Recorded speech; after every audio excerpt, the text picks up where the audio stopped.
CM Revanth Reddy Davos కు వెళ్లారు. Singapore పర్యటనను విజయవంతంగా ముగించుకున్న రేవంత్ రెడ్డి అక్కడి నుంచి దావోస్ కు బయలుదేరారు. సీఎంతో పాటు మంత్రి శ్రీధర్ బాబు అధికారులు ఇవాళ దావోస్ కు చేరుకుంటారు. దావోస్ లో 4 రోజుల పాటు జరిగే వరల్డ్ ఎకనామిక్ ఫోరం వార్షిక సమ్మిట్ లో పాల్గొంటారు. వరల్డ్ ఎకనామిక్ ఫోరం వేదికగా ఉన్న తెలంగాణకున్న సానుకూలతలను తెలియజేసి పెట్టుబడులను వారు ఆహ్వానించబోతున్నారు.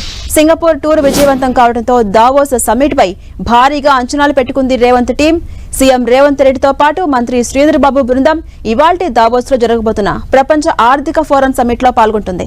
రాష్ట్రంలో పెట్టుబడులకున్న అవకాశాలను సీఎం ఈ వేదికపై వివరించబోతున్నారు. ఇక గతంలో 40,000 కోట్ల పెట్టుబడులు తీసుకొచ్చిన నేపథ్యంలో ఈసారి మరింత ఎక్కువ పెట్టుబడులు తీసుకురావాలనే లక్ష్యంతో ఉన్నారు ప్రభుత్వ అధికారులు.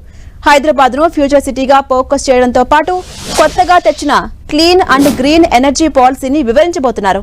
మరోవైపు పెట్టుబడులే లక్ష్యంగా సీఎం రేవంత్ సింగపూర్ టూర్ సాగింది. ఇందులో భాగంగానే హైదరాబాద్ లో పెట్టుబడులు పెట్టేందుకు క్యాపిటల్ ల్యాండ్ ఇంట్రెస్ట్ చూపించింది. 450 కోట్లతో భాగ్యనగరంలో ఐటీ పార్క్ ను క్యాపిటల్ ల్యాండ్ గ్రూప్ ఏర్పాటు చేయబోతోంది.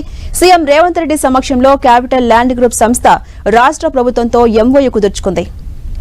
ఇక ప్రస్తుతం గ్లోబల్ రియల్ ఎస్టేట్ రంగంలో సింగపూర్ లో క్యాపిటల్ ల్యాండ్ గ్రూప్ సంస్థ లిస్టెడ్ కంపెనీగా ఉంది. ఈ టూర్ లో భాగంగా రేవంత్ నదిలో పడవ ప్రయాణం కూడా చేశారు. ఫెరీలో ప్రయాణిస్తూ నది పునరుజ్జీవం, నీటి నిర్వహణపై సింగపూర్ అనుసరించిన విధి విధానాలను సీఎం రేవంత్ పరిశీలించారు. నూతన ఆధునిక భవనాలు నిర్మించేటప్పుడు చారిత్రక భవనాలను పరిరక్షించిన పద్ధతులను ఆయన అడిగి తెలుసుకున్నారు.